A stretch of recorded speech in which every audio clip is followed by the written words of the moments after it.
good evening and welcome to the match preview where obviously on Saturday we are playing Brighton at home at St James's Park in the FA Cup. So obviously I'm your host tonight because Chris isn't available. I am the Geordie Yam Yam. If you don't know me by now, where have you been? And obviously to my, well, he's on the opposite side, so it's going to be confusing. It's the mighty win. He's going to swap me now, isn't he? He's gonna try and confuse. There you go. He's gonna confuse me even more. Well, there you go. My right hand man. Stand him in a barrel and tell him to piss in the corner. Absolutely. If you want to confuse me, you don't need to do far. I'll tell you.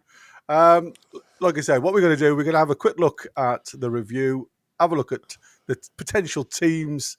Obviously, we haven't really got a clue regarding Brighton apart from what they played the weekend. So we'll have a look at them.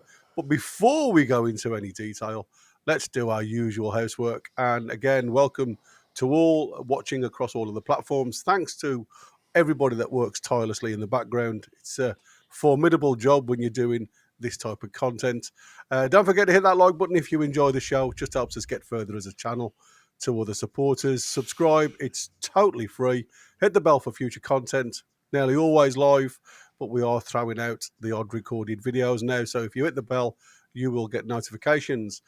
You can support the channel by becoming a member. There's different levels now to choose from, depending on the type of content you want to watch. But that also gives you a chance of winning a prize at the end of each month. You can have a look at our webpage, NUFCtalk.tv, for up-to-date news and content on there. Again, lots of different things coming out. So if you have a look at that, it's totally ad-free. You'll see all the work that goes in behind the scenes. If you've got a question through the show for me or Win, then obviously put a Q in front of the question. Not guaranteed to be mentioned, but we'll do our best. But if you do want to guarantee it, then you can use the $sign. Throw us a super chat, follow the instructions, and that message will be read out. And anybody that becomes a member during the show, or anybody or any of our lovely members that want to gift one, you will also be thanked as we go. And I can see straight away that Chris, the American mag, has upgraded his membership now to the top notch. And also the lovely Betsy, the better half, has also upgraded hers as well. So there you go. Even we do it. So it's not as if we're asking too much from Viewerland. How were you? I know you had a show earlier on. I couldn't get on it because I was doing... Two shows a day we've had. Oh, you had the two shows. What other show did you have? Well, they were all match reviews, but we had the Plus membership show with video highlights, which went down well after a few teething troubles, shall we say? Yeah, technical issues. Technical issues that they will be resolved over the years, and we've got lots more to come.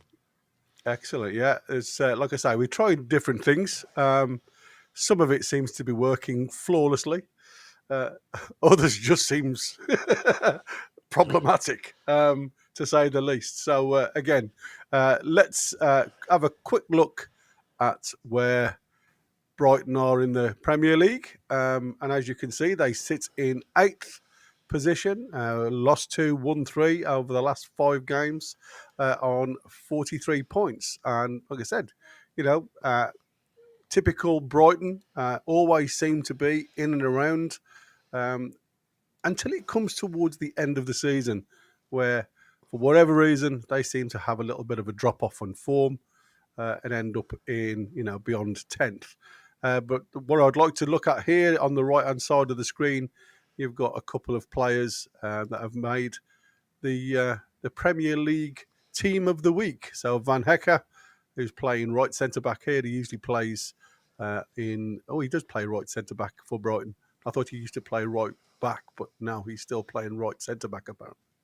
And João Pedro, who obviously we've been linked to in the past, seems to be on form up top. And a good result for them against Bournemouth. Very good. Well, I mean, they played Southampton the weekend, didn't they? Oh, sorry, they played Bournemouth last night. What last night or the night before? It was the night before, wasn't it? Tuesday, right. So yeah, that was the last result.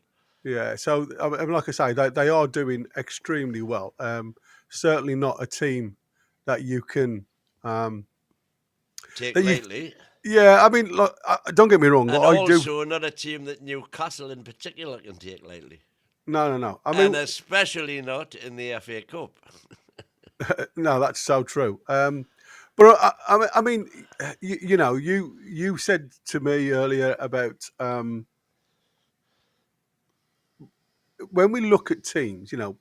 I'm in the same boat as yourself, where when we played Brighton at home and we lost 1-0. If it was a boxing match and the referee would have stopped it because we were knocking on the door, we just couldn't finish our dinner, Yeah. as you keep saying, your favourite saying on the day, and that is that's a shame, really, because when you that to me, that and Everton was the 5 points that would have obviously pushed us into the top four in a healthier position now. And I think, like I say, when I look back at this team in front of me, and don't get me wrong, it was a bit of a changed team from what was out there the other day, but this is the team that I believe could start against Newcastle, and I'm going to pop it up on the screen now and see what you think, Win, if there's any changes. And literally, I've gone with the same team as we played Liverpool last night. So, again, I'm open to anybody that can give me some ideas of what we are going to play when it comes to the game. But from what I can see, can you see that? Or I'll pull it down a touch. It may be better. It's it is a crazy one because, like I say, for me, Callum Wilson certainly looked like a player that he's out of form. He's out of touch at the minute. He did some really good runs in and behind. Hey up. We've gone one on top of each other. Are you playing, There you Mighty go. Win? We can see the screen now. Well, you can't. All you can see is me and you on top of each other. There you go. That's better. No, I can see the. Oh, it's just gone. Originally, what we had was me and you sandwiched on top of each other, covering the entire screen, and that's a totally different show. But that's as you can see, you've got this 4-3-3. Again, I quite liked what he tried to do against Liverpool, and try this fluid 4-3-3, 4-2, 4-4-2, 4-2-4 at times. It seemed to really change the way Liverpool play. And apart from, I mean, it was always going to be an uphill task. But I do think we missed Isak massively yesterday. And I think he could have been the difference between us not actually getting a goal to us actually getting some rewards. But against Brighton, like I say, they've played, and I mean, the results speak for themselves. They've done reasonably well over the last few weeks, been up and down, lost games that you don't expect them to lose, as well as winning games Well, you don't expect them to win. The Forest game in particular was just one of those freak results, wasn't it? 7-0. Yeah, absolutely. Unbelievable. But as regards what Eddie did at Liverpool yesterday, and you said you were quite pleased with what he was trying and so on and so forth. I wish I could say the same. Yeah, but sometimes you've got to change it up. We constantly look that and question why Eddie hasn't changed or got a plan B or something like that. I thought he tried a plan B yesterday. I thought he tried something different. But we had 4 up top at one point. Yeah, what I didn't like about yesterday was we took Anthony Gordon away from Trent. Yeah.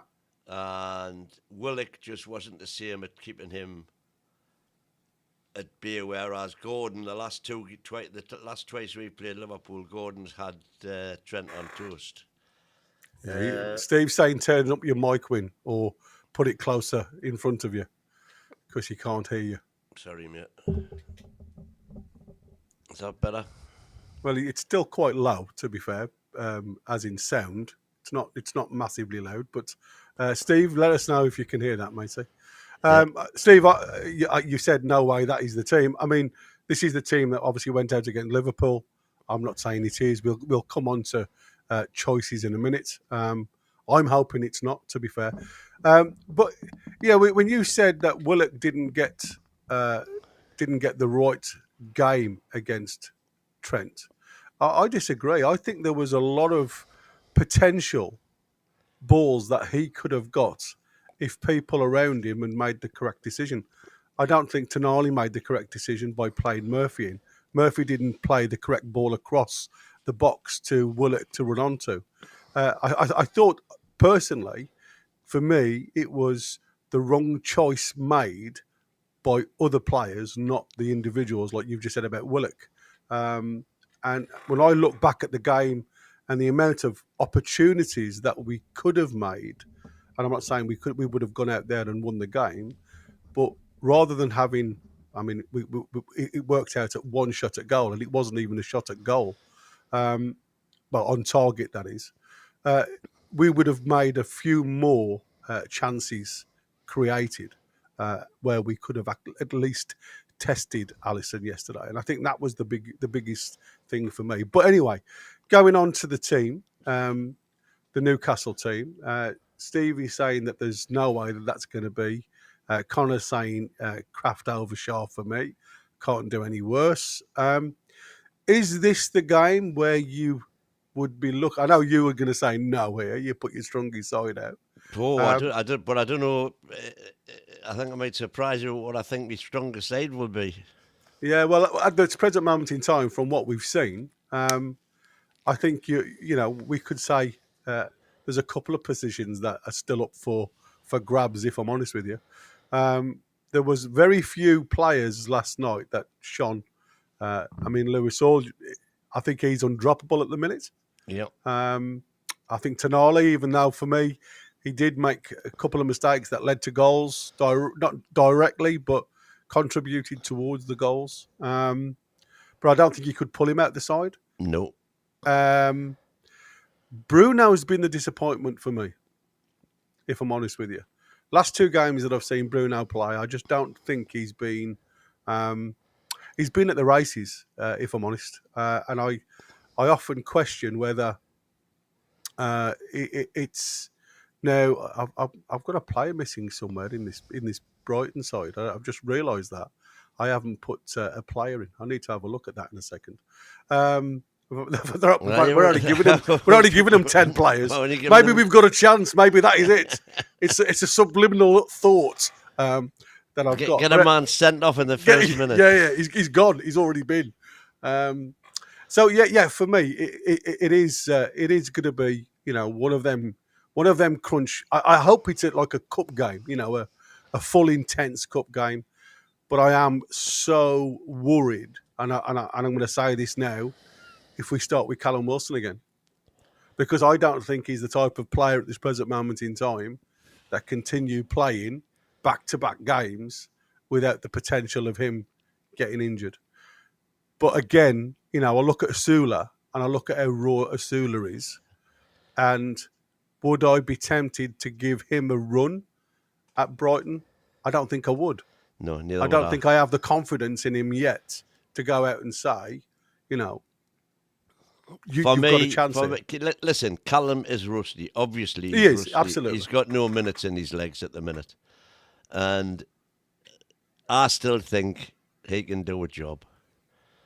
He's the two efforts he had yesterday were poor, to say the least. Albeit one of them was marginally offside, but he didn't know that. I just think he'll get better. Yeah. And 22-23 when we played, and I know it's going back 2 years and pre all his injuries and so on and so forth, but he still had the leg. He still had a bit of a discussion this afternoon, because I still think he's still got the pace. He got away from. He left Virgil van Dijk for dead. You know, he beat the offside trap the second time and left him for dead. It was just poor finishing. Yeah, that was Canate when he tried to shape it into the far corner. Oh, Yeah, must have been Van Dijk on the offside yeah, one then. yeah. But So but either way, he was there. He kept himself. Or he tried to keep himself on side the first time and just failed by a toenail. But the second time, that was it. It was him at his best, doing the turn and away. The problem was for me yesterday. The team have got used to playing with Isaac the way he plays. yeah, And there were several occasions, again, as I mentioned this afternoon, when Murphy was playing balls, the type of balls that he's been so successful playing into Isaac, but you know, Callum's a different type of player. yeah. I was just having a quick look because But we've done Liverpool to death. Let's yeah, move on. that's what I said. I mean, I agree with you. I think there is definitely it's Rutter. There you go. I still think the game is too important for the risk To of play Sula. around. Unless you're going to play Sula on the right hand side and give Murphy a rest. Yeah, I mean potential. I knew there was one player I'd missed out. It was Rutter.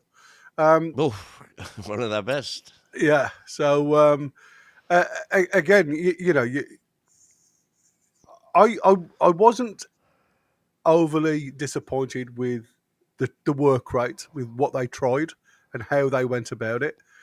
But for me, Brighton are one of those teams that become quite a scrappy team. It's like they'll fight for every little ball, and they have the ability with the front line.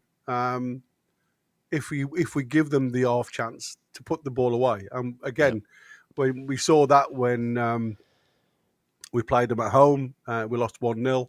They didn't have many opportunities, but the one we presented them, the tangle. I can't think who scored now. Not Willock. I've got Willock on my head. Welbeck. When Welbeck scored, and he had that little bit of a tangle with Tino, and Tino got out muscled, and it was just a little bit, you know, for me, it was just half-hearted. But Pedro seems to be coming on now leaps and bounds for me. Yeah, he seems to be the lad who found his scoring boots. Yeah, who seems to be scoring from you know, from everywhere. And obviously we've got Minte returning. Obviously never had the chance to put a black and white shirt on, but he seems very happy and content with a blue and white shirt. Very up and down. Up and down, season. yeah. You've said it. That's what he is. He's not really set the world alight. He's had a few good moments. Yeah, absolutely. But what I have noticed with Minte, I don't know whether, excuse me, you have, but he's quite a hothead. And I'm just wondering, you know, whether we can spark the fire a little bit and get his mindset away from football. You don't have to be nasty when I say that. I mean, I don't mean you've got to kick players off the park. But I do think I'd like to see a bit more kicking players off the park, to be fair. Yeah. Especially in the firfirst 5-10 minutes, because then you see what the referee's going to do. And if you go back to, say, the Bournemouth game, when they did it to us. They did it to us, and they realised they could get away with it, and they didn't get their first yellow card till the second half. Yeah, I totally agree with you. I do think we need to be a little bit more firm with certain individuals, especially. We seem to be very light-hearted, and ballet shoes comes to mind. It's like playing in ballet shoes at times rather than footy boots. So is there anywhere that you see against Brighton, apart from the ones we've mentioned, you know, Mitoma, we know what Mitoma can do coming in down this left-hand side. He always likes to enter the box a little bit late. We know Pedro from in and around the penalty area seems to be on fire at the minute. You've said Rutter is one of their best. He's a good little playmaker. He's also quite physical. He likes to get stuck in, and he'll win the ball back in this 10 slot if he gets the opportunity. Interesting battle between him and Tonali. Tonali, yeah. And then you've obviously got Minte's little dancing skills that you've seen, you know, periodically. But like I said, the one person that doesn't seem to be letting us down at the minute is Louis At Saul. all. Well, I wouldn't say at all. He's had a couple of weak Well, games. he didn't cover himself in glory at Man City, but nobody did. No, and to be fair, he was out of position yesterday for a half chat. Well, he was definitely out of position for McAllister's goal because obviously once the poor ball from Tonali went too hard through the gap for him to pick up, he stopped running. To be fair, Louis Saul, and then McAllister, he one touch and the run forward left Louis Saul behind. To be fair, so he has moments where he's. But I wouldn't put that down to Hall. I would just put that down to an extremely bad ball from Tonali. Yeah, but that's what I'm saying. Simple ball to play. Yeah. But I mean, he did stop running as well, Win. You know what I mean? Tonali saw him approach and he tried to push the ball through. There was a couple of errors. One, the ball was a little bit skiddy and pushed quite firmly through the gap. And two, Louis Saul stopped running. And I think you've got to look at it for what it is. I don't blame Louis Saul for that. I'm just saying the reasons why the ball didn't go to a black or white shirt was for because Tonali was inept. We looked at that in detail this afternoon, actually. Yeah. But again, certain players. And then Lewis Hall was stretching like hell to try and beat the Liverpool player to the ball. But the ball was struck that hard that he took it. He took it. It was past gone past him. By then, Lewis Hall's already flying forward. Yeah, but it's the first touch of McAllister that takes it away from him. You know what I mean? That first touch out of his feet. Like I say, he's Louis Hall's got to do a 180 and then run back. Yeah. McAllister's facing the way he's going. That's what I said. There was a number of aspects. I don't blame him for that. No. But again, I'm not saying he's not without issues, because we have seen on certain games. But he does come for me. He's the one character that seems to have flourished this season across the whole of the park. We know what Isak can do. We've seen what everybody else gives us, and like I said, Dan Burns had a really steady season for me. Been excellent some games, not been great in others. Tonali again, Mr. Standard, and that's what I said. For me, Tonali has been the one who's come in and become the general in the midfield. We often said it was J7. That was the general. He was the one that was going to go and get stuck in. I think we've missed J7 over the last couple of games. Not all. To be that disruptor, to be that one who's going to get, ugly a little bit. Going forward then, Willock, you said you weren't happy with him against Liverpool. I didn't not like what I saw. I just think it wasn't. He just wasn't fed the ball enough for me. Anthony Gordon, I've said it from day one. Anthony Gordon through the middle, you lose a player. I totally agree with that. And Murphy again, headless chicken sometimes. And I think he again, there was a number of occasions where he just played the wrong ball. But he has shown in spells that he also supports the cause, and with his assists and goals. So, okay, let's go on to Newcastle then. And I've got Dubravka in goal. I don't think it will be. I hope it is. I hope so. I hope so. But I don't think it will be. I think it'll be Popey again. So, what does everybody else think in the chat? Is everybody, J7 misses a lot of games through injury and suspension. Yeah, you're right. But that's what I said, Steve. I think sometimes with J7, now you've got Tonali, you're not actually missing J7 that much. If Tonali's in the side, I think you see a total difference when J7's out as well as Tonali. Well, there's a school of thought right now going on that Miley is actually better at J7, because for all J7, as you say, is the general, the enforcer. We've got Tonali doing that role now, and Miley is better at keeping the ball, shall we say, not losing the ball. He's better technically than J7 is. And so and I think Miley needs to get some minutes. So even if J7's fit, which I don't think he probably will be, thank you, Mighty Mag, gifted a membership, and it has gone to DJ Gaming. Thanks for that. Consider keeping it on, DJ, please, and welcome to the family. To the chat. Yeah, exactly. I've just been looking in there. I mean, the team that I've put out here against Brighton, I don't know who. I've just literally looked at what they played against Southampton. Didn't look at what they had yesterday because they rotate the squad. This is the team versus Southampton, not Bournemouth. So again, they seem to rotate. Again, depth of squad, like for like, which is something that we are really struggling with. So I don't know. For us, Dubravka.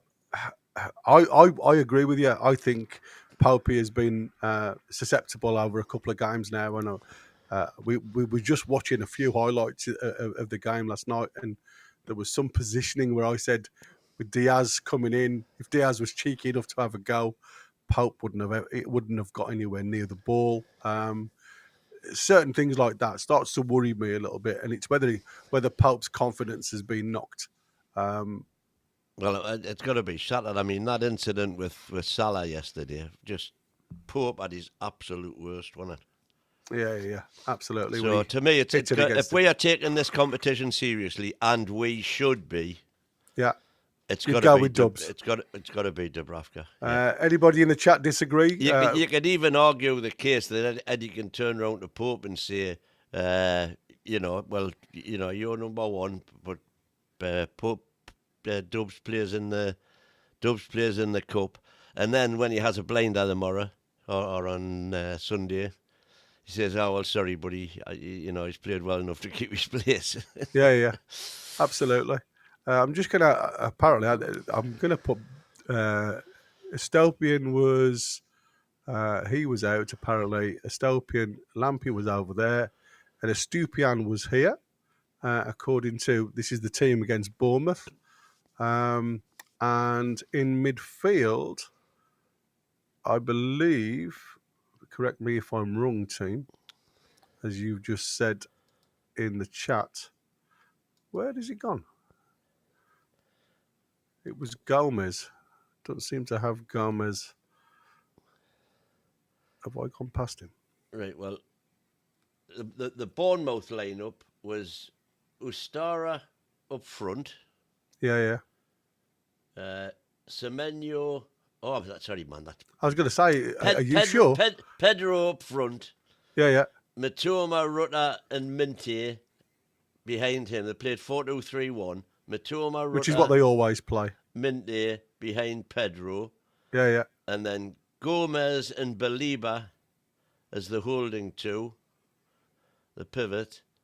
And then Estupian, Webster, Van Heckel, and Lamptey across the back. There you go. That's what I've put. But the only person I'm missing, and apparently he's not. Verbruggen in goal. Yeah, I got Verbruggen in goal. I'm missing a player on here. I need to add. I've missed one out. Well, I haven't missed one out. I haven't uploaded one, so I can't add him. So I'm going to go with him to start with. So that is the team then that everybody suspects is going to play against us, as that was the team that played against Bournemouth. Yeah, apart from the Gomez and Ayari player. So as Foxy was saying, Belieber and Gomez he's good, but I don't know where Gomez is in this system. They haven't uploaded him, so I'll do that later, just so I've got the right selection for the weekend. Going on to us again then. So who do you think comes in at the back? Do you think there's going to be a change? Well, I would drop Shea and put Trafford in. So you want Kraft in from the start, yeah? Yeah. Okay, so let's drop him out. Unless, of course, Botman is fit, because Botman's going to need game time before Wembley. Yeah, absolutely. And if Botman is fit, then I would start, even if it's just for half a game, say, start him as long as you can go, and then put Kraft on. Yeah, it's funny, isn't it? Because Waldo's just said I would swap their current three for ours at the current form. I would probably agree with you on current form, because they are certainly flying, where we seem to be stuttering. So Botman, you think if he's available, Botman, if he's available, and fit, of course, and fit, and then obviously Kraft. So let's go with Botman in him, because I'd love to see Botman come back and have a and go. Burn. Yeah, Botman and Burn. Lewis Hall obviously stays. Lewis Hall stays, and the Trippier I would have in. So you would throw Trippier in against Mitoma? Yeah. Okay. That's an interesting one. There's Trips.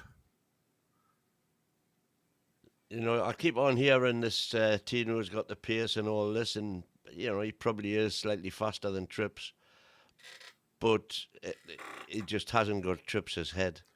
No, and like I say, the one thing... And in terms of going forward... Yeah.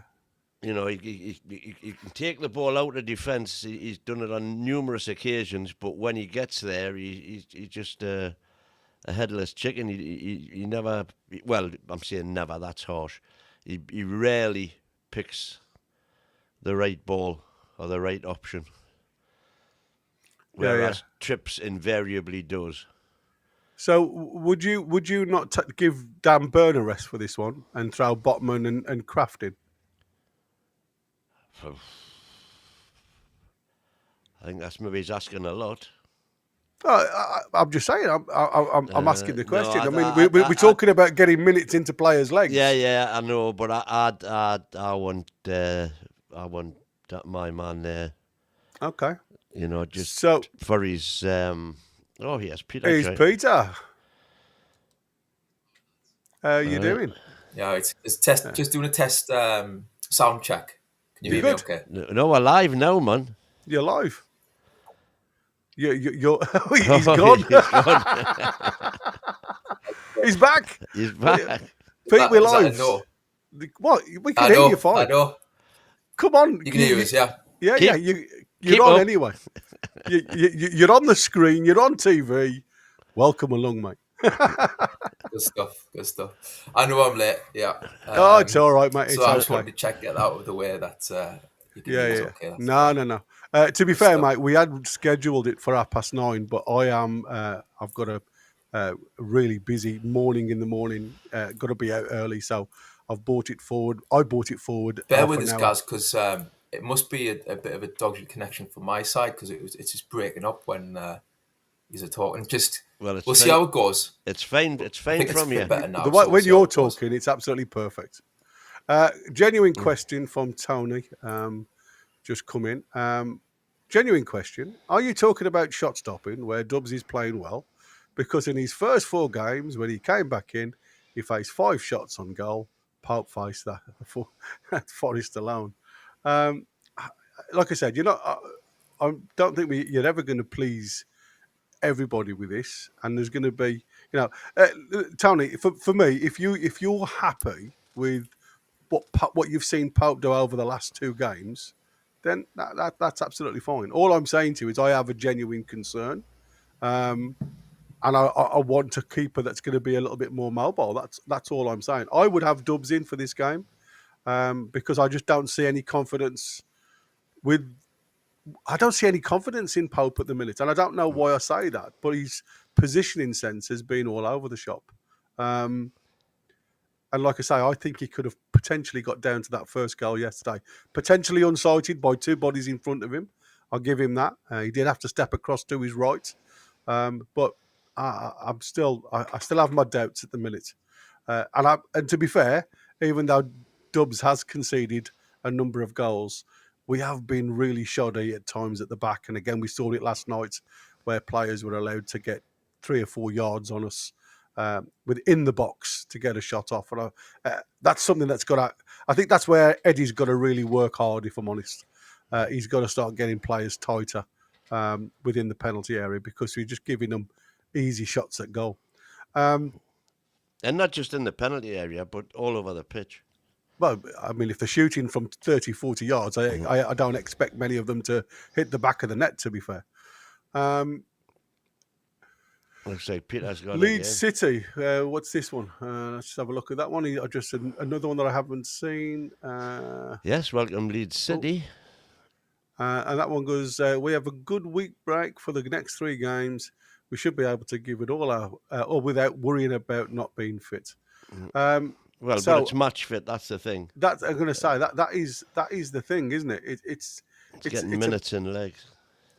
But that goes to everybody, mate. Because, like I say, if Fabian Schär goes down, your only natural right back cover is Kraft. Yeah. So without giving him minutes at some point, are we expecting him just to come into the team? I mean, he did it last season. He's proven that he can do that, of course.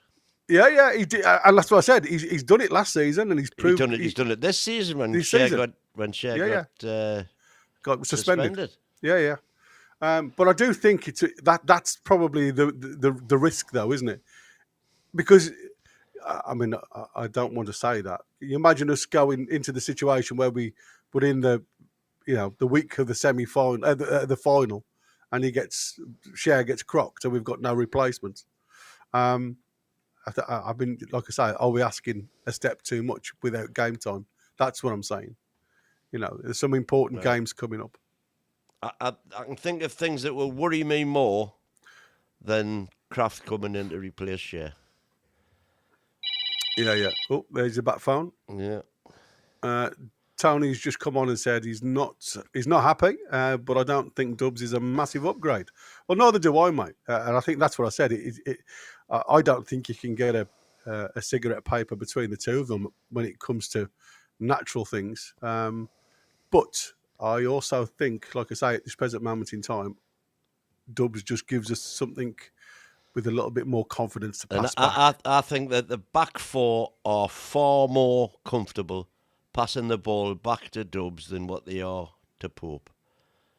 I think that they'd almost rather do anything than pass the ball back to Pope. Yeah, and just going on from what Tony said, because I wanted to finish the sentence, was the whole team seems to have taken a dip, and it feels like people are looking for a scapegoat. Now, as I've mentioned loads of times, buddy, there's no scapegoat for me. Any keeper's only as good as the players that protect him in front. And to be fair, I find Schär's been really problematic for me this season.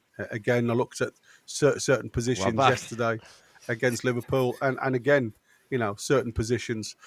Pete, what was your thoughts on last night's performance while we were talking? I know we're talking about Brighton here. What did you think of the team that went out to play Liverpool, and was there anything in there that you thought was good? Was there anything in there that you thought wasn't? I thought it kind of went as expected, but I suppose one thing that stood out for me watching it was there was moments when they got down the sides quite well and they made some openings around the box. And I felt like they kind of let themselves down a bit by just trying to play that one extra pass, one too many passes to try and thread that ball through. And rather than maybe just, being a bit more direct. Have a shot, yeah. Willock, one occasion in particular, wasn't there, when Willock got the ball and he had, proper opening where he could have just swung his foot at it, anything can happen. And instead he decided to have a dribble into 4 players. And Yeah. So, especially against Liverpool, where that kind of space, it's not gonna, you're not gonna get that often. Exactly, yeah. So that's more of I think a symptom of the modern game, to be honest. But because every team is guilty of that. Yeah, but everybody wants the perfect goal these days, don't they? Exactly, that's it. I'm glad it wasn't a hammer run, 5-0, but still. So quickly, where do you stand on the back 4 for Sunday for the Brighton game? We are going with Dubravka in goal, Trips, either Botman or Shea, Botman or Kraft, sorry, with Byrne and Lewis Hall. Would you be happy with that, or would you rather see Livramento win? Or Livramento looks a little bit shaky, I think, lately. I don't know. Against Liverpool, like, and even against who was it at home, Forest.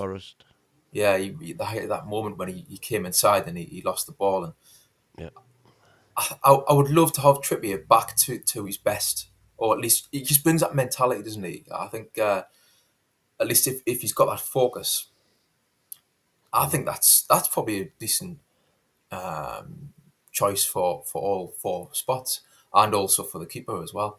I think I would agree with that, to be fair, because Trippier would bring that experience, and I thought it was really strange of how to drop Dubravka. I think the we've other all week. said that. Yeah.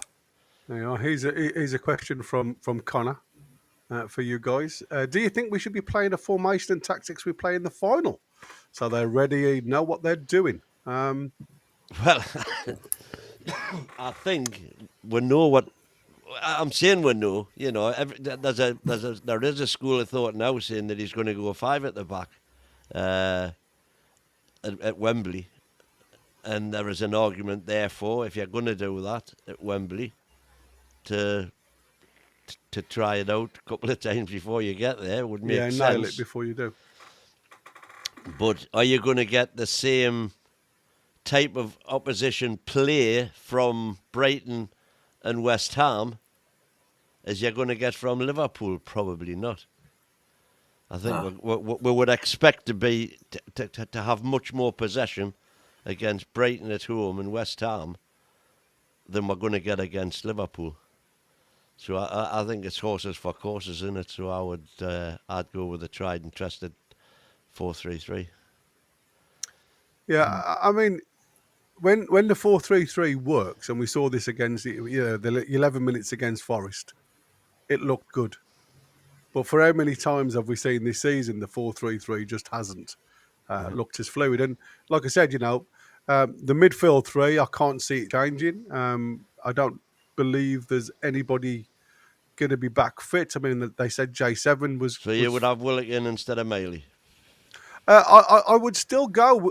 For me, what I've said before is what I've seen of Gordon is this movement and getting closer to whoever's playing up top. We saw that obviously yesterday. And what you get then is Willock coming on the outside, and we go quite flat in the middle. So you get this overload of bodies. And again, for me, it depends on how Lewis Hall is compared to him. Has he got the courage to get away and support this left channel?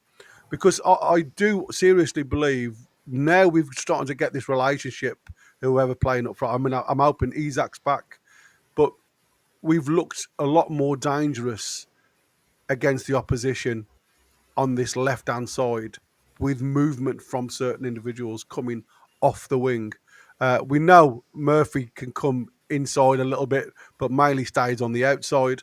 But again, it all comes down to delivery. And for me, it's these areas here that we don't hit enough of. We hit the front post along the floor. We've had balls coming out here. The quality of delivery in and around this zone recently has been non-existent, if I'm honest, for anybody trying to attack. Now we know, like if Callum Wilson's up front, that for him is, That's his bread and butter. Yeah, so he would, really want to compete with footballs of that ilk, and that's what I'm saying. For me, it depends. When you said about Miley, I would bring Miley in because the person I would drop potentially was Bruno, because I think he's given us very little. Well, there's food for thought, and where do we stand on that? Because I personally wouldn't necessarily be against that. I'd prefer it if J7 was back. If J7 is, and they've said he's close, so if J7 is at all possible for Sunday, I'd put J7 in, and I'd put Miley in.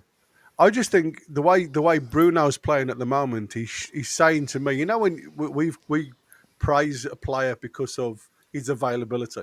Yeah. And Bruno is one of them players that's always available. The best ability is the availability type of saga. You know, when somebody just looks a bit stale though, and needs a time out to get that drive and that that rhythm back. And again, you know, how serious do we take the FA Cup? You know, we are very close now to. That's it. Well, next round, Well, quarter You know final. what I mean? very seriously, if you look at Wynn's background. Absolutely. Aye. 70 years Absolutely. anniversary. 70 Come year on, this anniversary. is the year. Destiny. Destiny. But that's what I'm saying. I mean, you know, I don't think this lad has done a lot wrong. Miley, if I'm honest, I don't think he's No. done a lot wrong at all. And like I say, is it time to give him a rest and throw Miley? The only problem is, again, you know, you're not really with Miley. You don't have the shithousery that you get with Bruno. Bruno ain't frightened to put his foot in and take a whack. But I don't see enough of that with Miley. But what I like about Miley, he's got that calmness. He's got that. Tidy. Yeah, he plays simple. He doesn't try the percentage balls, as I call them. He plays everything, or he tries to play everything into the channels, and doesn't play very many dodgy balls, as you keep on saying. The hospital balls are around. So, for me, I wouldn't mind either of these guys in. I just want, if Bruno starts, I just want a little more. Because there is a school of thought that says he needs to play himself out of the bad patch. Yeah, absolutely. There is that. But I just think sometimes by taking him out of it to let I him think think no about one will know more than Bruno that he hasn't been playing well. Yeah. And nobody will be trying harder to remedy that. Yeah, absolutely. I mean, So- you know, Connor here saying, like, you know, Bruno's been playing like he's got a chain and ball around his ankles. And I think that is, you know, very, very correct, because that's what it looks like to me. And I'm just getting so annoyed now with his every single ball he wants to take it on the half turn and move his defender to the opposite side, and so often now he gets plenty fouls by doing it that way, but when he doesn't get the foul, he just kind of beats the ground and has a tantrum. And he's out the game then for the next phase of play. Yeah, I think that's a very good shout as well, isn't it? From the 5th round, we've got more chance of winning the FA Cup Well, than the that's right. You've Carabao got Cup. Liverpool are out, Arsenal are out, so the top two teams are out. So it's not something that we can take lightly, is it, this one? I don't think we should. No? No, I don't think so. Like I say, the only way I would play Miley for Bruno is if J7. So you'd bring It's J7 in? If J7's fit, I would bring J7 in, yeah. Okay. So we'll keep as is. Like I say, I don't think there was enough at fault regarding the 3, if I'm honest with you, even though it was a fluid 3. Up top, obviously we want to keep Gordon out on the wing, because But that's the he's thing. the most I effective want thing. to keep Gordon on the wing, and if you want somebody in the 10 coming into the 10 out of that lineup, that person's got to be Willock. And by the way, he's proven in the past that he's very adept at hitting the box late. Yeah. I mean, that's what I said. For me, when we've got that fluid forward and the progression, the ball into this area here, I love to see Willock's runs. That's what I said. For me, what I don't get enough in when he's in here is that steel, is that grit. That's He right. doesn't want to get stuck in. So you're down a body, you're down a player that's willing to get hurt. For yourself, Pete, any thoughts? I mean, just on Miley, I'm really impressed with how he can. I've noticed when he's in like tight positions where he's getting closed down, sometimes in his own half, he's so good at just keeping the ball and doing a little turn, shifting it around the corner. For someone who's so young, he's Ball not daunted at all. husbandry, as Malcolm Allison used to call it. All what? Ball husbandry. Husbandry. Get it? Nice one. Exactly. Get that on a banner. So Yeah, get that on a banner. yeah.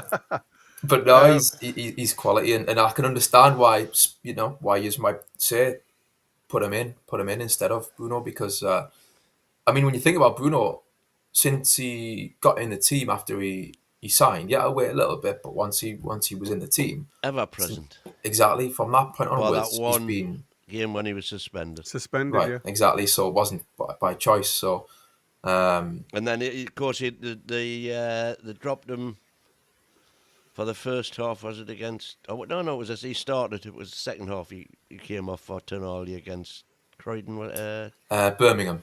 Birmingham. Yeah, Aye, that's right. I mean, I wonder if maybe that is playing a part where, for kind of such a long spell to be guaranteed starter, maybe it is kind of a bit of he's getting bogged down a little bit with Yeah. playing so much so often. But I mean, I do agree in terms of his attitude. He does need to stop throwing himself to the floor. It's infuriating when he yeah. keeps It doing does. that. It just gets a bit annoying after a while, doesn't It it? does. Because what annoys me, I don't mind a player going to the floor as long as then he realises that it's not being given and you're willing to get up and get going again. I think sometimes with the arms in the air and it's like asking the question, the game's still going on in front of you, lad. You're the captain of the side. You've got to show a little bit Lead more by on that. example. Yeah, exactly.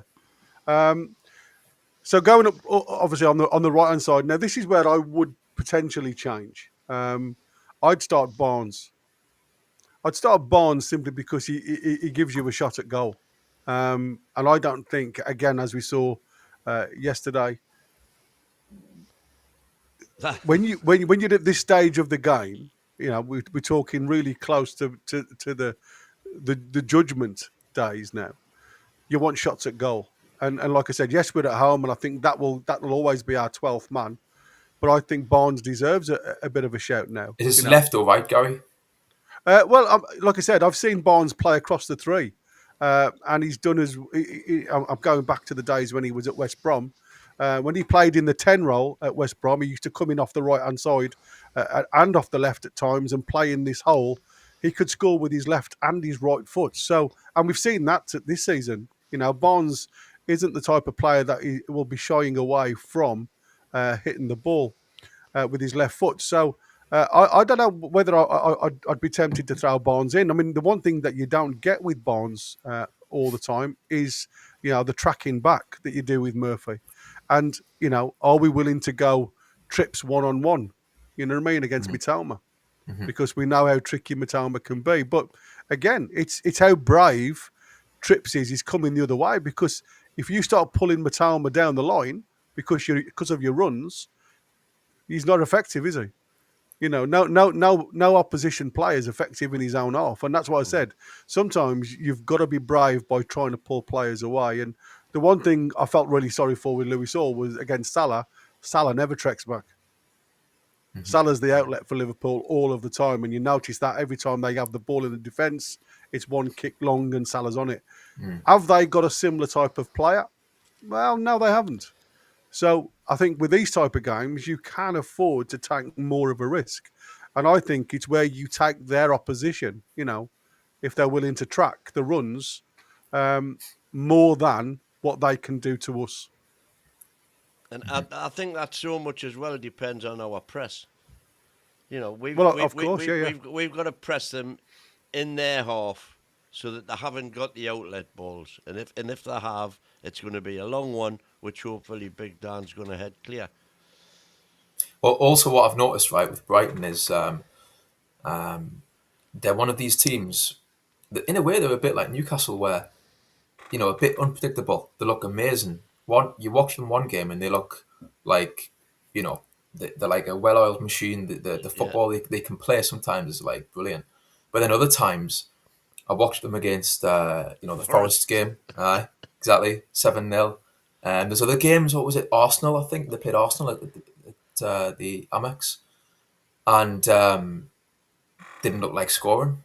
I know Arsenal, they were probably the favourites to win that. But Brighton, because they are so insistent on playing a certain way, they really do take it to the extreme. I think even more than Newcastle.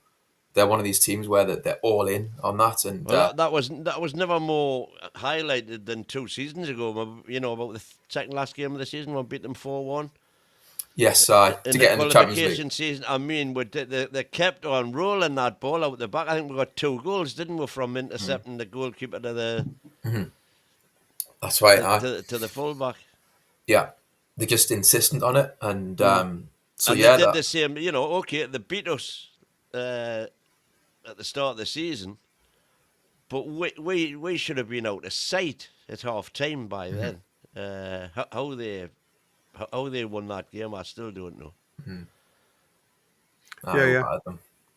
So, just on, I mean, there's people in the chat. There's loads. Anfield Agenda channel saying Liverpool to sanction £150 million raid. Yeah, I did read that, Steve, about the Anfield Agenda. They seem to want quite a few of the Newcastle players going forward. Yeah. Harvey Barnes on the left.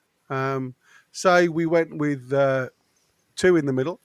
We take Willock out, and we throw Gordon in the 10 slot and play No, Asula on the right I side. want Gordon on the left wing. Yeah, but that's what I'm just putting it out there. This is what people are asking in the chat. I'm just throwing it out there. I mean, I have not seen anything from Gordon in central, if I'm honest with you. But mind you, that might be different if he's behind the striker. That's a different dynamic, isn't it? To it be is. up front by yourself. Yeah, he is. But I mean, he played that was in the hole where yesterday. he was yesterday. Yeah. Yeah, exactly. Mind you, that was against Van Dijk and I mean, the runners behind. That's what I said. The runners behind yesterday. I couldn't believe it. I just think there's opportunities there. Like I said, when he goes into this 4-2-4 system, which I think is possibly a really good way of developing play and like Winkeeps was saying, getting the press on high because you've got bodies there to press. I think at the minute what you're asking for is the likes of Bruno. When we go to a 3 in midfield, let's bring him back into midfield rather than look and mess about and take him back out there. When you go this 4-3-3 across the middle of the park, you're pressing sometimes against 5-6 players. You've got 3 players, so these guys have to come, and start working the channels. And then they have to track back. That's what we haven't been doing lately. Yeah, but that's what I'm saying. But what I'm saying is, once the ball comes past this, and again, Brighton are the type of team that will just knock a ball over the top for the front 3. Once you overcommit, and I think this is what I'm saying, you've got one player then, Bruno, again, Mr. 2-speed, slow and stop. He's got to track all that yardage back, and you've got Tonali, who's not. Well, you've got one player. That's what I'm trying to say, Win. You don't press with just one midfielder. You've got to press with 2 to cover the amount of bodies or they'll just pass through them, and we've seen that before. So I there's a part of me that thinks what you call the half press, where one will go and they'll wait for the ball to go to the side. So if the ball, say, goes out to Lamptey, then they close the channels off. That's totally different because then you isolate the ball in an area. And you don't have to have all of the team then pressing all of the bodies. I've enjoyed watching that. But what I haven't enjoyed is it's not the effort that's been like that standoff. You know what I mean? Rather than getting into the player and turning him going backwards. This is what I've been pointing out the last 3 games. We just haven't been tight on one man. There's been like 10 yards, 10 yards between the players, and it makes an easy pass. Mind you, when you changed that before, Gary, with the 2 in the middle, on the face of Barnes. It, with Barnes' eye on the left, exactly. Gordon behind Wilson. Like, if you were to see that lineup, you might think, bloody hell, that's going to leave us short, in the midfield. 2, it's just 2 in the middle. We played it yesterday against Liverpool. Right. Well, what I was going to say was, like, if you look at that, I mean, they're not actually outnumbered, are they? Well, it's the same either side, isn't it? You're battling exactly the same formation against the opposition. And that's what I said. I think sometimes we can be... negative's not the word. I think sometimes we can be too easy as an opposition coach to work a plan out to beat you or to subdue you. Now, I honestly believe, there's every chance we'll get a Brighton team out there that did exactly what they did a few months ago and just sit back and try and stop everything coming forward and then counter. because they have got pace up top. So we just don't know what Brighton's going to turn up. If like I say, if the team that's on the park, apart from Ayari, that I've got to bring Gonzalez in when I do him for the weekend. I think you have got to look at the difference in both teams, and for me, I think we've got to stop messing around in the middle of the park. I think we give far too many balls away. That's the other thing. In the middle of the We've been park. And I do honestly believe it's congestion, because you put another body in there. I'm just going to put Gordon in there. Once you start putting 3 bodies in there and you get players drop off to try and sit in the holes, if you like, what you get then is you're unable to pass the ball into the channels because of this. So we end up just going into this area, which is, and then you knock off into the corners. And that's what I'm saying. But we've been so guilty of trying to pass the ball under pressure, and it's the perfect ball, on the floor. There's no point to me. I think it's a case of when you've got that many bodies in, you've got to have, and that's why I like Willock, because Willock plays in the half spaces in between the lines. And, if you can get the ball then up into the width, there's often a quick ball, and I keep saying this, it's a quick ball, which again we seem very guilty of not playing at times. Again, Tonali yesterday got to the halfway line and there was 3 passes on if he'd have looked up, but that one touch meant he took one player out of the 3 out of the game straight away because Wilson went offside. You know what I mean? So it literally is a case of just trying to create a little channel of space. And like I said, the problem is with Willock, what he gives you on one hand, he's very weak on the other. You know what I mean? So you can't have everything. We haven't got that type of player. And even when J7 comes in, he's not the type of player. He's either going to sit up top, where he'll sit in the hole like he has done, and then you just get balls pumped into this zone here, or he'll sit back here. You don't get the runs in behind. We seem to be quite static then when J7 comes in, and it's usually Bruno who will try and attempt to get into the holes behind. So I think we definitely need to start changing it up a little bit. And like I say, if Eddie starts thinking about this fluid 4-3-3, which goes to the 4-2-4, I'm happy with that. But I think the players have got to start understanding that the ball has to be quicker. Mm-hmm. And Rugby Analyst saying Willock was great against Forest. I agree. I think he had a great game. And even against Liverpool, there was a couple of balls, and again, you don't know whether that's player and technique, but there was a couple of balls ricocheted off his heels, where if he'd have run to the side of it, he would have potentially got a strike at goal. So, sometimes you've just got to look at it and ask yourself, is it the ability? Is it the mindset? I can't answer that because I'm not the player. But it does seem to be around some of these players more than others, where they just can't seem to get it out of the feet on time. They never look comfortable or in charge of the ball, if that's the right word. Yeah. If that makes any sense. I think part of it is maybe a culture thing where that it's drilled into them to keep the ball, and it's this culture of just, don't lose possession. First and foremost, don't lose possession. And then if the pass is on, do the pass. But the kind of, maybe, like you say, that they're too careful to kind of like just get the ball under control and make sure that, they're not going to lose it. And like you say, you got to just sometimes play with instinct. More, absolutely. So, come on then, before we go any further, who is the final 11 for Newcastle? I think it's going to be the same. I don't think it'll change, if I'm honest. But, I think it will be Willock, Bruno, Tonali in the middle with Gordon. And obviously, I've just seen in the chat somebody had put down that Keith Downing, or was it Craig Hope, had said that Isaac's not available the weekend.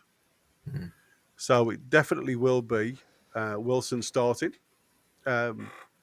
And I would imagine he'll go with Murphy, the trusted, because of the defensive work that he does. So your thoughts? Well, so you're saying you'll go with Livramento and Shea? Have you seen unchanged? And Pope? Well, yeah, I don't think he'll change because, and the reasons why I say that is if you listen to the post match, he was happy with what he saw. He wasn't unhappy with elements of the game. He was unhappy in the way we defended the 2 goals.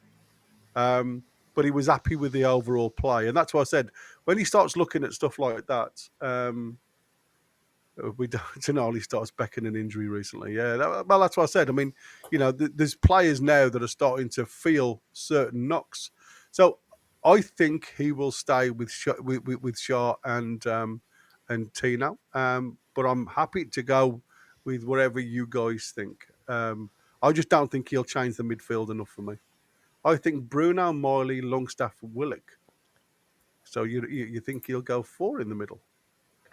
I think it's probably a scam. Who says Bruno, Miley, Longstaff, Willie? Rugby and analysts have said that. I think Bruno, Longstaff or Willock. He said. There you go.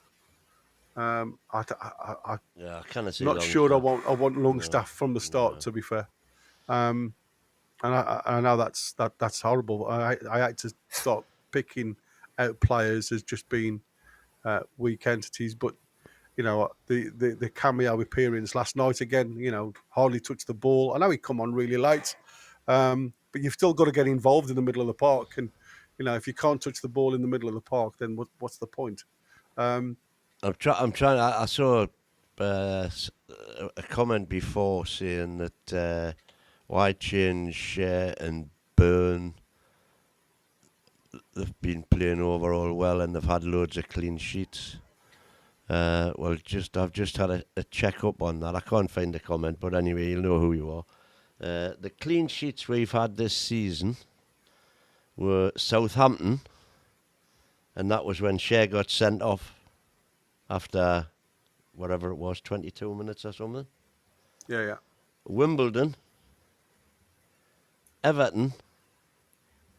Now, fair enough, Arsenal 3 times. They were special games, as we all know. And then Leicester, Man U and Wolves. They are the only clean sheets we've kept against teams who are all in the bottom 3 or in the 2nd division or Man United. Yeah. So the championship. The quality of team that we've kept clean sheets against this season hasn't been the greatest. No, that tells a story, isn't it? It does, doesn't it? And that's what I said. I mean, we're all guilty of blaming or pointing a finger at goalkeepers. The moral of the story is play teams who end in ON. Exactly. Southampton, Wimbledon, and Everton. And I do think, like I say, we are guilty at times, as Tony said before, of pointing the finger in a certain direction where it's a team effort. And like I say, it's no point in players standing like statues, turning the back on the ball when there's a direct shot at goal. There's got to be some type of effort on goal. Do you know what? As well, right? It's a funny one, isn't it, with Tino and Trippier, because it's kind of not. It's not like how is it to go into a season and not have a position like that nailed down. I don't think he doesn't really know, does he, who he favours? No. I think you can tell. Well, I think that stems from the really dodgy patch that Trips had at the back end of last season when he had all the personal things going on. Yeah. So he's never quite been the same since then. But he has shown, I mean, like for example, against Arsenal, he was just, magnificent. Back to his brilliant best. He was. But we haven't seen that often enough. Yeah, whether you can keep that up is another thing. Yeah. Exactly. Well, let's have a look at the last 10 times we've played them. And, excuse me, it's 3 wins to Newcastle, there's 3 draws, and there's 4 wins to Brighton over the last, that's 10 matches. So, it's pretty tight, as you can see there. It's never a gimme on this one. But again, it depends on what Brighton team turn up. I mean, you saw the Brighton team who took Chelsea away. Brighton in the FA Cup is a different kettle of fish. 'Cause Yeah, we've absolutely. played them 3 times recently in recent years in the FA Cup, and they've beat us every time, including once at home. Well, they beat Chelsea in the FA Cup, didn't they? Yeah. 2-1. They beat them the week before, I believe it was, or the week Yeah. after, It's back to 3-0. back. Yeah. Back-to-back wins. And then they go and, there's a 7-0 thrashing at Forest, Yeah. who we seem to have no problems against. So, again, it depends on the type of team that turns up against you. Like I say, some of their star players this year have been Pedro, Baliba, Van Hecke, Welbeck and Minte, all showing good signs of form. The odds for the game the weekend, it's a win for Newcastle is 53% chance of a win at 11 to 10. So when the odds are at this 11 to 10, the expected chance of winning is 48%. But Newcastle United actually win 53% of the time with these odds. So just over halfway. And with Brighton to win, it's a 23 to 10 chance. It's a 30% win chance. And the odds, when they expect chance of winning at 30%, Brighton and Hove Albion actually win a 42% of the time with these odds. So again, both teams showing when the backing at this type of range, both of them can come out winners. So it's going to be, it's not going to be a gimme, like you say. Thank you, Sammy. Thanks, Sam. Minty's pace is unreal. Well, I think if Lewis Hall can put Salah in his pocket, I think he can put Minty in his pocket. I think Minte is one of them frustrating players. I think he's very ASM like to a degree, where he does all the hard work and then seems to forget what he has to do. So I do like I say, I do struggle with him at times. But like I say, he's certainly been a breath of fresh air for Brighton this season. Anything else I was going to talk about with them? The only little thing that we normally do is players who've played for both Brighton and Newcastle United. Now, I can only think of 3. Right. Think of one off the top of my head. Milner. Well, Dan Byrne's the immediate. Dan Burn. Exactly. Dan Byrne, but I thought of Milner. Yeah. James Milner and Luar, I remember. Luar, back in the day. Yeah. He had a good little spell at Brighton when they were in the 2nd division. But apart from that, I'm struggling. I'm not sure if there will be any others because Brighton for a long time were in Championship and then even, like you say, even lower than that at times. Even lower, yeah. Well, I know you had the 2 goalkeepers there, Harper and Krul, didn't you? They were at Brighton. Didn't Steve Harper go for one season on loan or something? Rings a bell. When he was with us? Can't say for certain. It does ring a bell, that though. I'm sure Steve Harper went out there. I'm the main man. Yeah. And obviously Tim Krul was there. A couple of others that I've just had a quick look at. There was Leon Best, Aaron Hughes, Paul Kitson. Paul Kitson, he played for Brighton, did he? Yeah, he was at Brighton. He must have went from West Ham. In 2002. Luar, as you said, Milner and Chris Wood. Chris Wood? Didn't know he played for Brighton either. Chris Wood was there. He played 29 games in 2010. He's played for everyone. Wow, yeah, he's been around. He's been around a long time, hasn't he? Yeah, he's not a young lad. I mean, I remember him at Leeds. He did really well at Leeds. Yeah. Remember he scored at St James's. St James's, yeah. For Leeds. Yeah, last minute I think it was. It was, yeah. And so, prediction time. Yeah. How are we doing? What do we say? Well, I like I said, I haven't put a prediction in at all at the minute. I am going to go. You might need one after tomorrow. No, I'm going to have to go 2-1 Newcastle. That's exactly what I've gone 2-1. I'm the first one in the prediction. What about you, Peter? You know what? I'm gonna say a 1-0. It's about time that we kept a clean sheet, like you say, against a good team. That ends in UN as well. That's it. Yeah, That's yeah, it. So that's a good omen. absolutely. I'm gonna go with that. Yeah, 1-0 Newcastle. Excellent. Well, there we go. Does anybody know who the referees on?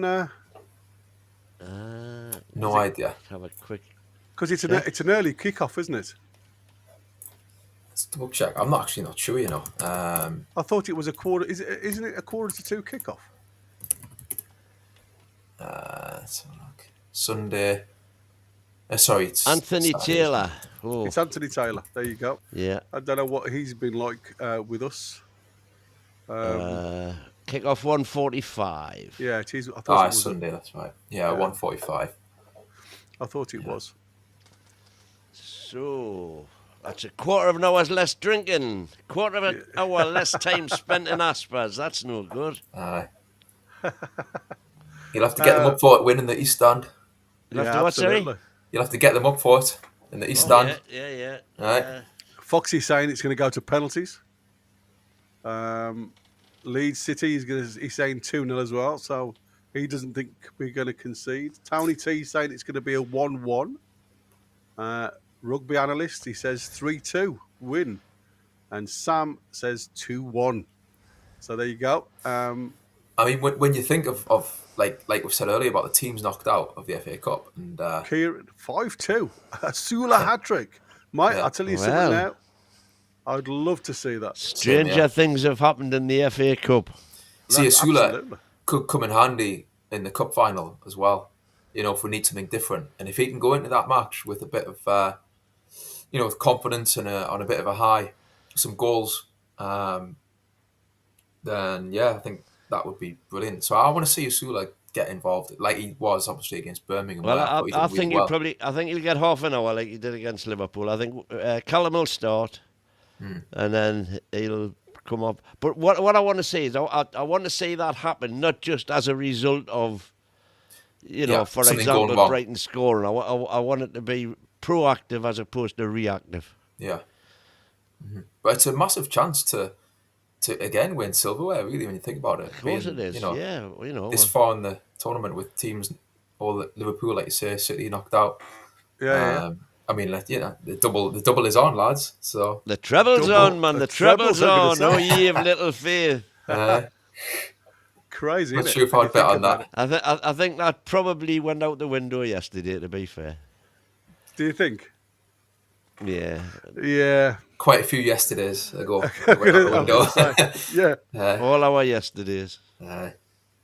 Yeah, but no, I mean, double is actually realistic, I mean, for all A of double the cup. ups and downs that we've had, yeah, definitely. I mean, it would be incredible that. I mean, get the freedom of the city then anyhow, but no, I mean, I think the key to the door. That would be class, wouldn't it? but yeah, I think it's exciting. The fact that hopefully we'll get through and we'll win, and if we do, I think that keeps the season, alive. I know we're still up there in top 5 as well, but it's just exciting. I think the further you go, obviously in the cups. So I mean, yeah, it's a big game. Cup. If we win on Sunday, then you'll see cup fever taking hold yet again. Yeah, absolutely. Because the one thing I'm quite pleased about actually this year, despite the fact that the windows have started getting done already and were getting done a fortnight ago, is I don't think the frenzy that was here 2 years ago is the same. It was so, it was 20 years since the last time, and everybody was so buzzed up about it that I think probably in some way transmitted itself to the players and resulted partly in why they performed the way they did, because the hype leading up to the final had been so frenzic, such a frenzy. Yeah. This time it appears to be a lot calmer.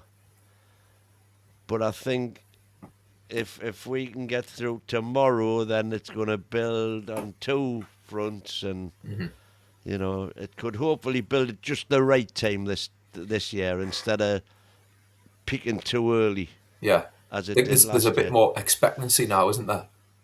Yeah. Whereas, like you say, last time it was more of a celebration, really, that they've got there, they've got That's the right. final, and it, you know, It was for good reason. almost as if getting to the final was an achievement in itself, which of course it was. Yeah. But It was after so long, but now it's like, look, if you're progressing in these cups, getting to one final, hopefully getting close to another. I that think should it's like, come become on, not exactly the norm, but it shouldn't be as rare an occasion as it was then. no, and people will be like, we need to do it now. We need to that final step of winning it. You know, like that. Like I say, that expectancy is going to be. It's getting that over the line. That's the hard bit, and it's never going to be any harder than what it is against Man United, against Liverpool. Aye. You know, bear in mind, you know, the last time we were there in the cup was that was Man United. Not at their best, but every other time we got there, it was against a top of the tree Man United, a top of the tree Arsenal, a top of the tree Chelsea. That Chelsea game was devastating. Yeah, the semi-final, Gus Poyet. Because that time Newcastle turned up and we battered them. Nobby Slaughter. I don't know about battering them, but maybe it's probably the best we've played at Wembley. I've been 7 times, and that's probably the best we've played. Right. I was going to say it was one of the best games. Yeah. Rob Lee, it was like a fairy tale. Rob Lee getting that goal, you know, after being out in the cold. It was good when they scored, because it just felt like with Robson as well. Say again. Moi aussi, me and all. Oh yeah, me and all. Yeah. Exactly. Anything else that you guys want to add to the coffers before we say good night and God bless? I've just seen that Foxy said that Gomez was playing in the MLS. It was Inter Miami, wasn't it? He came from in January.